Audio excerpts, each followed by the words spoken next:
Պետական եկամուտների կոմիտեում ապրիլի 19-ի հարվճարողի օրվան ընդառաջ հանդիպում է տեղի ունեցել տարբեր ոլորտներում գործունեություն իրականացնող խոշոր հարվճարողների հետ։ Հանդիպման նպատակն է լսել բիզնեսին մտահոգող հարցերը, առաջարկներ եւ համատեղ քննարկել գործնականում առաջացող խնդիրները։ ՊԵԿ նախագահի առաջին տեղակալ Վրեժ Մխիթարյանը շնորհավորելով տնտեսվարողներին հարվճարողի օրվա առթիվ ընդգծել է, որ պետական եկամուտների կոմիտեն բարձր է գնահատում հարվճարողների վստահությունն ու համագործակցությունը եւ շարունակելու է գործել թափանցիկության, արդարության ու վստահության սկզբունքներով, բարելավելով հարկային կարգապահությունը։ Այսօրը առանձնահատուկ հնարավորություն է երախտագիտություն հայտնելու եւ գնահատելու ձեր ազնիվ ու պատասխանատու մասնակցությունը մեր երկրի տնտեսական կայունության եւ զարգացման գործին։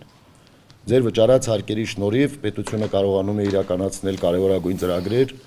կրթության, առողջապահության, պաշտպանության եւ այլ ենթակառուցվածքների զարգացման ոլորտներում։ Այս տարի մենք նախաձեռնել ենք եւ շատ խոր ուսումնասիրություններ ենք սկսել օրենսդրական խնդիրների եւ գործնականում առաջացող օրենսդրական դրույթների հետ կապված խնդիրների գույքագրման առումով, որպեսզի փորձենք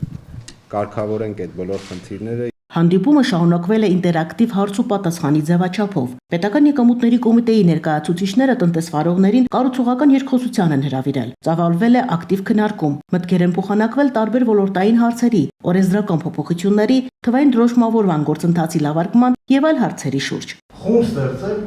եւ պրակտիկ խումբ գան հոսքագծերի վրա, այսինքն պրակտիկ տեսնեն ինչա տեղի ունենում եւ հարցին լուծում տան։ Մենք էլ կառավարությունում էլ աշխատանքային խումբ էլ կա, պարբերաբար քննարկումները կատարվում են։ Ձեր բոլոր նշած խնդիրները արձանագրված են։ Իսկ խորքային ուսումնասիրություն պահանջող հարցեր քննարկելու եւ համատեղ լուծում գտնելու նպատակով պայմանավորվածություն է ձեռք բերվել շարունակել աշխատանքային քննարկումները եւ սպառիչ լուծումներ գտնել բարձրաձայնված հարցերի շուրջ։ Տնտեսվարողների հավաստմամբ նման հանդիպումները հնարավորություն են տալիս ՊԵԿ ներկայացուցիչների հետ կառուցողական մթնոլորտում քննարկել գործնականում ի հայտ եկած խնդիրներն ու խոչընդոտները։ Կարևոր է, որ ձևավորվել է կարծես թե ՊԵԿ-ի եւ հարկատուների միջեւ գործընկերային հարաբերություններ եւ լավ կլիներ, որ նմանատիպ լսումները հաճախակի կարողանային կազմակերպել, որ միանգամից հարկատուից լսեին իրենց խնդիրները եւ քննարկման արդյունքում կարծում եմ ցանկացած խելացի քննարկում կբերի ճիշտ լուծման, որն էլ կբերի ի բարություն մեր երկրի, մեր տնտեսության զարգացմանը։ Ուրախ եմ,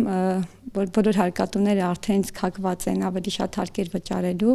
բոլորս հասկանում ենք, որ բյուջեում ներգրաված բոլոր միջոցները դա բոլորը մեզ համար են, ծառայում են մեր նպատակներին։ Միջոցառումը շատ դրական եմ համարում այն իմաստով, որ լսելի դարձանք։ Յուրաքանչյուր հարկվճարող իր մեծ դերակատարում ունի պետականաշինության գործում, բարեխիղճ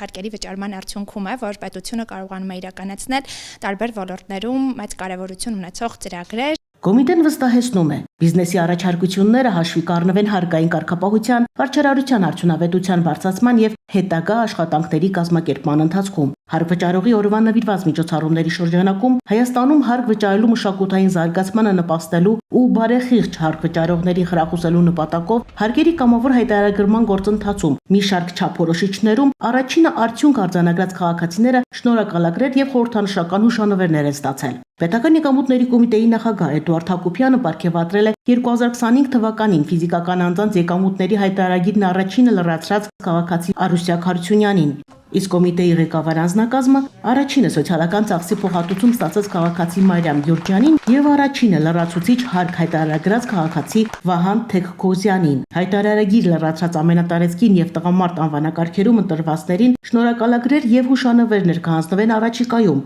իրենց բնակության վայրերում։ Իդեպ խորհրդանշական հուշանվերները հայրենիքի պաշտպանի վերականգնողական կենտրոնում բուժում ստացող վիրավոր զինվորների ձեռքի աշխատանքներն են։